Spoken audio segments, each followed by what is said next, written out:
ঈসা আলাইহিস সালাম দাজ্জালকে মারার পরে আরেকটা প্রজাতি বের হবে, এর নাম ইয়াজুজ আর মাজুজ। নাম শুনেছেন?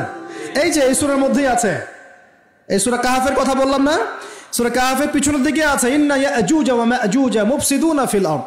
যুলকারনাইন বাদশার কথা পড়বেন, তিনি এই যে দেয়াল নির্মাণ করে দিয়েছিলেন লোহা এবং তামা দিয়ে, মনে আছে, পড়েছেন? আচ্ছা, এই ইয়াজুজ আর মাজুজ যখন বের হবে পৃথিবীর পানি খেয়ে শেষ করে ফেলে দিবে একেবারে। এর এত বেশি হিংস্র হবে যে এদের সাথে লড়াই করার মতো ক্ষমতা কোনো মানুষেরই থাকবে না। এমনকি ঈসা আলাইহিস সালামেরও নয়। ঈসা আলাইহিস সালাম তুর পাহাড়ে চলে যাবেন মুসলিমদেরকে নিয়ে, তুর পাহাড়ের ভিতরে মুসলিমরা সেখানে লুকিয়ে থাকবে, পৃথিবীর মেসাকার অবস্থা হয়ে যাবে, পৃথিবীর পানি খেয়ে শেষ করে ফেলে দিবে, একদম হিংস্র প্রজাতি। তখন ঈসা আলাইহিস সালাম আল্লাহর কাছে দোয়া করবেন, আল্লাহ এই বিভৎস এই জাতিকে ধ্বংস করো।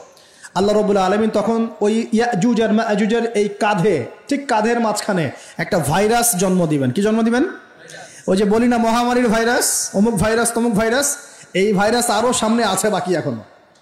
ওই ভাইরাসে, ওই পোকায়, ওই ব্যাকটেরিয়া বা যেটাই হোক আল্লাহ পাক যাই দিবেন, এতে করে ইয়াজুজ আর মাজুজের পুরো প্রজাতি ধপধপ ধপধপ করে মারা যাবে। মানে এটা ছোঁয়াচে রোগ হবে। কি রোগ হবে?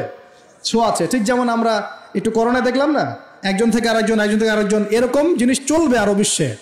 আর এখনকার নতুন রিসার্চ হচ্ছে ওই সাইবেরিয়া অঞ্চলের যে বরফগুলো আছে না, ওর নিচে এই 1 লাখ বছর, 1.5 লাখ বছর, 2 লাখ বছর আগের ভাইরাসগুলো নতুন করে জায়গা শুরু করেছে এখন।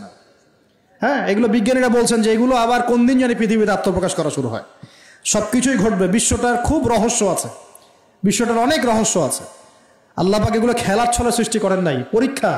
লিয়াবলুয়াকুম আইয়ুকুম আহসানু আমালা, আল্লাহ পাক বলেছেন। এরপরে ইয়াজুজ আর মাজুজের সব প্রজাতি মারা যাবে। নবীজি বলছেন জমিনে কোনো জায়গায় ফাঁকা থাকবে না, সমস্ত জায়গাতেই ওদের দেহ পড়ে থাকবে। আল্লাহু আকবার। এরপরে ঈসা আলাইহিস সালাম আল্লাহকে বলবেন, আল্লাহ জমিনটাকে পবিত্র করে দাও। আল্লাহ পাক কি করবেন জানেন? বড় বড় নখরওয়ালা, বড় বড় নখ আছে, নখ দেখেছেন? বড় বড় নখ, বড় বড় নখওয়ালা একটা স্পেশাল প্রজাতির পাখি আল্লাহ পাঠাবেন। কি পাঠাবেন? পাখি। এটা কোন পাখি, কি নাম আমরা জানি না। ঠিক এরকম করে এই এক শ্রেণীর পাখি আল্লাহ পাঠাবেন যাদের নখগুলো খুব বড় বড় হবে, বিশাল বিশাল নখ। এই নখগুলো দিয়ে তারা দেহগুলোকে উঠাবে, উঠিয়ে নিয়ে কোথায় যে ফেলে দেবে আল্লাহ ভালো জানেন। সুবহানাল্লাহ, আল্লাহু আকবার। আল্লাহ পাক বিশ্বে কত কি বাকি রেখেছেন এখন। এরপরে আল্লাহ পাক কি করবেন জানেন? আল্লাহ পাক বৃষ্টি বর্ষণ করবেন। এত বেশি বৃষ্টি হবে, এত বৃষ্টি হবে, জমিন ধুয়ে পরিষ্কার হয়ে যাবে। হাদিসে আসছে জমিন একদম চকচক করবে, জমিটা পরিষ্কার হয়ে চকচক করতে থাকবে। এরপরে কারণ ওই ভাইরাস তো ধুইতে হবে না, ভাইরাসকে ধুয়ে সাফ করতে হবে। তারপরে ঈসা আলাইহিস সালামের সময়ে বলা হচ্ছে, তার সময়ে একটা ডালিম, ডালিম দেখেছেন কিনা? আনার ডালিম, এই ডালিমের যে খোসা হয় না, এই ডালিমের খোসার নিচে একটা পুরো পরিবার আশ্রয় নিতে পারবে। কি বুঝলেন? এত বড় বড় ফল হবে, এত বরকত হবে জমিনের মধ্যে। কখন বরকত হয়? যখন একটা জনপদের অধিবাসীরা আল্লাহর সামনে আত্মসমর্পণ করে, তখন আল্লাহ বরকত দেন। আমরা কি আত্মসমর্পণ করছি? এই জন্যই তো অর্থনৈতিক মন্দা চলছে। এমনি এমনি নাকি? সুদ খাচ্ছেন, দিব্যি ঘুষ খাচ্ছেন, দুর্নীতি করছেন, জেনা করছেন, মানুষের সম্পদ আত্মসাৎ করছেন, মাপে কম দিচ্ছেন, আবার নামাজও পড়ছেন, মাশাআল্লাহ। তো বরকত কোত্থেকে আসবে?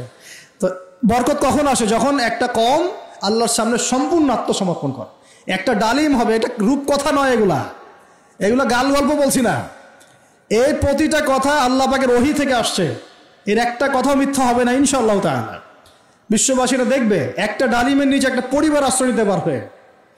এত স্পেসিফিকলি বলা হয়েছে হাদিসগুলোতে। নবী সাল্লাল্লাহু আলাইহি ওয়াসাল্লাম বলেছেন যে 10 জন ঘোড়সওয়ার, কয়জন ঘোড়সওয়ার? 10 জন ঘোড়সওয়ার বের হবে ইমাম মাহদীর সময়, যারা খোঁজ নিতে যাবে যে দেখি দাজ্জাল বের হয়েছে কিনা। ঘোড়ায় করে খোঁজ নিতে যাবে, দেখি দাজ্জাল বের হয়েছে কিনা।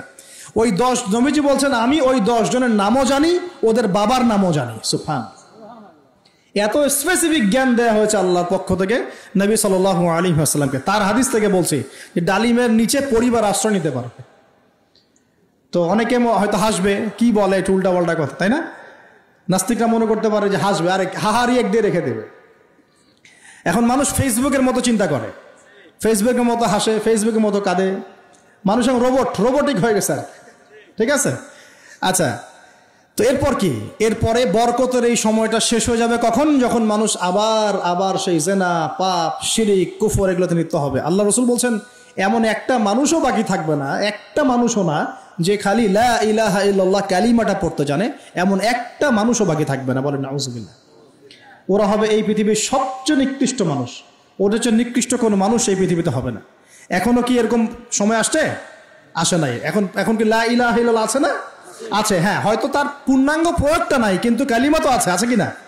তখন নবীজি বলছেন এমন একটা যুগ আসবে যে লা ইলাহা ইল্লাল্লাহ বলার মতো একটা মানুষ খুঁজে পাওয়া যাবে না।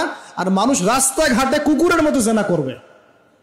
রাস্তাঘাটে কুকুর যেমন সঙ্গম করে না রাস্তাঘাটে, ওই রকম করে মানুষ রাস্তাঘাটে জেনা করবে। ওই সময়ে আল্লাহ রাব্বুল আলামিন পশ্চিম দিক থেকে সূর্য উঠাবেন। কোন দিক থেকে? সূর্য সত্যি সত্যি পশ্চিম দিকে উঠবে। পৃথিবী একদিকে ঘুরছে না এখন, কে জানে আল্লাহ পাক পৃথিবীর ঘূর্ণন থামিয়ে উল্টা দিকে ঘোরাতে পারেন না? অবশ্যই পারেন। আল্লাহ পাকের জন্য এটা খালি বলা, কুন ফায়াকুন, হও হয়ে যাও, ব্যাস ব্যাস। আমি কয়েকদিন আগে রিপোর্ট দেখেছি, পৃথিবীর নিচে কিন্তু আগুনের স্তর আছে, জানেন তো? পৃথিবীর নিচে আগ্নেয়গিরিগুলো আছে। পৃথিবীর ভিতরেও একটা ঘূর্ণন হয়, সেই ঘূর্ণনের দিক পরিবর্তন হচ্ছে দিন দিন, এমনটা রিপোর্ট এসেছে। দেখেন, আপনি ইন্টারনেট ঘাটাঘাটি করেন, দেখেন। আর অনেকে রিপোর্ট করছে যে পৃথিবী আগে যে গতিতে ঘুরতো, এখন পৃথিবীর ঘূর্ণন গতি একটু বেড়ে গেছে। দেখেন রিপোর্ট, দেখেন। ঘূর্ণন গতি বেড়ে যাওয়ার মানে হচ্ছে টাইম দ্রুত পাস করবে। আর শেষ জামানার হাদিস এটাও আছে যে সময় দ্রুত পাস করবে, আছে না? এটা হাদিসে আসছে। তো প্রিয় ভাইরা, এই সময়ে মানুষ খারাপ হওয়া শুরু করার পরে এমন খারাপ হবে, আল্লাহর নাম নেওয়ার মতো কোনো মানুষ থাকবে না, আল্লাহ আল্লাহ বলার মতো কোনো মানুষ থাকবে না। তখন পশ্চিম দিক থেকে সূর্য উঠবে। কিভাবে কিয়ামত হবে? নবীজি বলছেন একজন ব্যক্তি পানি খাওয়ার জন্য পাত্রটাকে মুখের সামনে নিবে, পানি গিলতে পারবে না, কিয়ামত হয়ে যাবে। নাউযুবিল্লাহ। ইযা ওয়াকাআতিল ওয়াকিআ লাইসা লিওয়াকাআতিহা কাযিবা আল কারিআতু মাল কারিআ ওয়া মা আদরাকা মাল কারিআ। আছে না? আম্মা ইয়াতাসাআলুন আনিন নাবাইল আযীম। কত সূরা আছে কিয়ামত সংক্রান্ত, পড়ে দেখেন। ইযা যুলজিলাতিল আরদু জিলজালাহা ওয়া আখরাজাতিল আরদু আসকালাহা ইযা শামসু কুওয়িরাত ওয়া ইযা নুজুমু কাদারাত। এই সূরাগুলো পড়ে দেখেন। আম্মা পারার শেষ পারাটা, যেটা 30তম পারা, এর সূরাগুলো পড়ে দেখেন। কিয়ামত চোখে দেখতে পারবেন ইনশাআল্লাহ। সিংহায় ফুঁক দেওয়া হবে। আল্লাহ পাকের ফেরেশতার এত ক্ষমতা আল্লাহ দিয়েছেন, একটা ফুয়ে পুরো মহাবিশ্ব ধ্বংস হয়ে যাবে ইনশাআল্লাহ। চারটাখানি কথা নাকি? দ্বিতীয় ফুৎকারে আবার সবাইকে জীবিত করা হবে। এবং এই যে দুনিয়ার জীবনটা আমরা কাটাচ্ছি, এই 30, 40, 50, 60, 100 বছরের জীবন, এই জীবনের এক একটা হিসেব আল্লাহর সামনে দাঁড়িয়ে সেদিন দেওয়া লাগবে।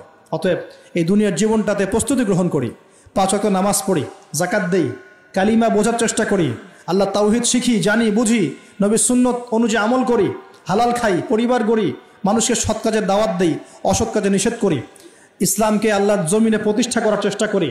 আল্লাহ পাক যা দিয়েছেন, জানমাল, সময়, শ্রম, আল্লাহ পাক যা দিয়েছেন, ক্ষমতা, প্রতিপত্তি, সম্পদ, এগুলোকে আল্লাহর দ্বীনের জন্য ব্যয় করি।